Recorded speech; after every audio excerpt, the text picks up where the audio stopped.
नमस्ते, मी शिल्पा आकार क्राफ्ट्समध्ये आपल्या सगळ्यांचं स्वागत करते. आज आम्ही घेऊन आलोय टिपक्यांची रांगोळी. हो, टिपक्यांची रांगोळी रेडीमेड कशी बनवायची, म्हणजेच रेडी टू यूज कशी बनवायची हे.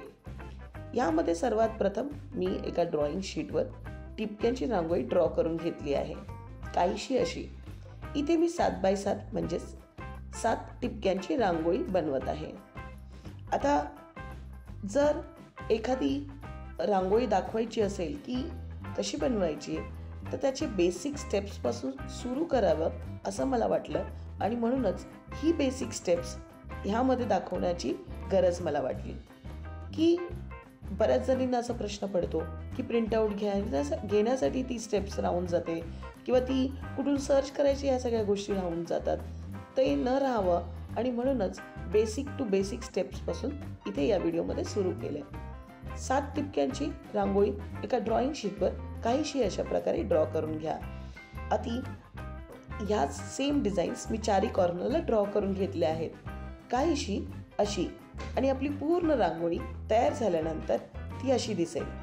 ह्याच रांगोळीवर आपल्याला व्यवस्थितरित्या OHP शीट आपल्याला मॅनेज करून ते फिक्स करून घ्यायची आहे, जेणेकरून ज्या काही लाईन्स आणि जी रांगोळी आपण ह्या ड्रॉइंग शीटवर काढली आहे तीच रांगोळी आपण OHP शीटवर जशीच्या तशी परमनंट मार्करने ड्रॉ करून घ्यायची आहे. आता इथे मी OHP शीटवर काही बॉर्डर सोडले आहे, जेणेकरून आपल्याला काम करायला थोडं आसान जाईल. आणि म्हणूनच जे पण लाईन्स तुम्ही तुमच्या ड्रॉइंग शीटवर ड्रॉ करून घेतल्या आहेत त्या सर्व लाईन्स परमनंट मार्करने OHP शीटवर तुम्हाला ड्रॉ करून घ्यायचे आहेत, काहीशा अशा. या आधी दाखवलेल्या रांगोळी व्हिडिओमध्ये ही मी नेहमीच सांगितलं आहे की आपल्याला काय करायचं आहे, जेवढं आपण फेविकॉल घेणार आहे तेवढं समप्रमाण पाण्याचंही घ्यायचं, व्यवस्थितरित्या मिक्स करायचं आणि मिक्स केलेलं मिश्रण ब्रशच्या साह्याने अशा प्रकारे OHP शीटवर पसरून घ्यायचं. आणि जसं आपण रांगोळीमध्ये कलर भरतो तसंच कलर भरत राहायचे. एक लेअर मारल्यानंतर दुसरा लेअर, आवश्यक असल्यावर तिसरा लेअरही तुम्ही मारू शकता.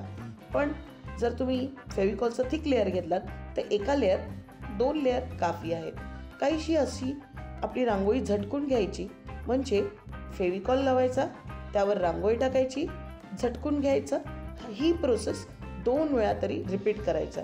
आणि 2 लेअर टाकण्याच्या मध्ये अगदी 5 किंवा 10-15 मिनिटाचा तुम्ही अंतर ठेवू शकता आणि दर 15 मिनिटांनी तुम्ही तुमचं दुसरं लेअर टाकायला रेडी राहू शकता. आता इथे जर तुम्ही पाहू शकता की पहिल्या लेअर नंतर दुसरा लेअर बसवल्यानंतर त्यातला जो पूर्ण जी रांगोळी आहे ती पूर्णपणे निघत नाही. कितीही तुम्ही टॅप करा, म्हणजे आता ती पूर्णपणे व्यवस्थितरित्या स्टिक झालेली आहे बेसला. काहीशी मी माझी रांगोळी हळूहळू प्रत्येक स्टेपनुसार कंप्लीट करून घेत आहे. आता इथे काय तुम्हाला दक्षता घ्यायची आहे की जो कलर तुम्ही दुसऱ्या लेअरला लावणार त्याचा फेविकॉल कुठेही ग्लू दुसऱ्या रंगामध्ये मिक्स झालं नाही पाहिजे. कारण जर तसं झालं तर तुमची रांगोळी तिथे चिकटून जाईल. आणि म्हणूनच थोडं सांभाळून इथे तुम्हाला फेविकॉल अप्लाय करायचं आहे. तुम्ही इथे पाहू शकता की रेड रंगाचाही मी इथे पहिला लेअर कंप्लीट करून घेतला आहे आणि दुसरा लेअर कंप्लीट झाल्यानंतर आपली रांगोळी ही काहीशी अशी दिसते. आता बाजूच्या रंगसंगतीसाठी मी काहीसे वेगवेगळे कलर डिसाईड केले आहेत आणि पूर्ण रांगोळी अगदी 2 लेअर मारून काहीशी ती अशी दिसते. आता काय दक्षता घ्यायची आहे आणि कसं करायचं आहे ह्याचे प्रत्येक छोटे छोटे स्टेप्स मी ह्यापूर्वी दाखवलेत. अगदी पहिल्या लेअर आणि दुसऱ्या लेअरच्या मध्ये 10 मिनिटं किंवा 15 मिनिटाचा गॅप ठेवा. फेविकॉल अप्लाय करा, रांगोळीमध्ये भरतात तसं रांगोळी भरा, एक्सेस रांगोळी टॅप करून बाहेर काढा. अशा प्रकारे तुम्ही ही रांगोळी कंप्लीट करून ठेवू शकता. आता ह्यानंतर काय करायचं आहे त्यात तुम्ही पाहू शकता की प्रत्येक रांगोळीचा लेअर किती व्यवस्थितरित्या अगदी रांगोळीमध्ये कलर भरतो तसंच स्टिक झाला आहे. म्हणजे ही रांगोळी मला सारखी सारखी आता काढायची गरज नाहीये, कारण मी आता रेडी रांगोळी करून घेतली आहे. ही जोपर्यंत टिकेल तोपर्यंत मला ती वापरता येणार आहे. आता जसं आपण व्हाईट रांगोळीने बॉर्डर करतो तसंच इथे मी व्हाईट ॲक्रेलिक कलर घेतला आहे. व्हाईट बॉर्डर करून घ्यायची आहे तुम्ही पूर्ण रांगोळीला, म्हणजे अगदी रांगोळी काढेल आपण जसं तुळशीच्या बाहेर किंवा ओट्या बाहेर किंवा आपल्या दरवाजासमोर जशी आपण रांगोळी काढतो तशीच त्याचा एक लुक क्रिएट होईल. म्हणजे तसंच तो अगदी वाटेल की आपण खरोखरची रांगोळी इथे काढलेली आहे. आता तुमचा असे प्रश्न असेल की इथे व्हाईट रांगोळी का नाही स्टिक केली.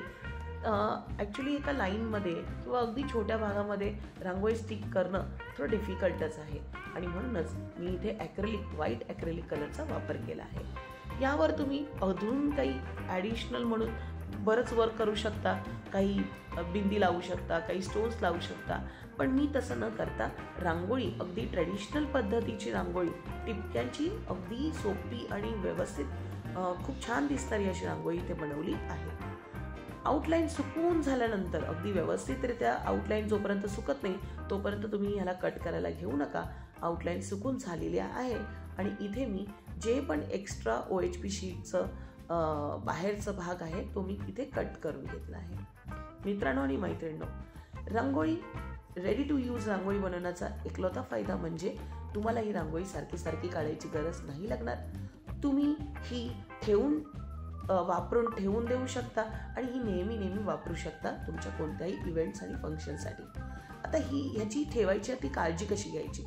एखाद्या साडीच्या बॉक्समध्ये, एखाद्या शर्टच्या बॉक्समध्ये तुम्ही ही रांगोळी अशीच्या अशी ठेवा, कारण जर तुम्ही जास्त वेळ त्याला फोल्ड करून ठेवलात किंवा रबर लावून ठेवलात तर त्या रांगोळीवर स्क्रॅच किंवा आपण म्हणू शकतो त्याच्यावर लाईन्स येऊ शकतात. त्यामुळे ही रांगोळी तशीच्या तशी एखाद्या बॉक्समध्ये ठेवा आणि नेहमी ही रांगोळी वापरत जा. तुम्हाला आमचा हा व्हिडिओ कसा वाटला. स्टेप बाय स्टेप टिपक्यांची रेडी टू यूज रांगोळी बनवण्याची ही आयडिया कशी वाटली आम्हाला कमेंट बॉक्समधून नक्की कळवा. आणि हो, असेच वेगवेगळ्या भन्नाट क्राफ्टसाठी आमच्या चॅनलला सबस्क्राईब करा, जास्तीत जास्त लोकांपर्यंत शेअर करा आणि आवडले असल्यास कमेंट जरूर करा.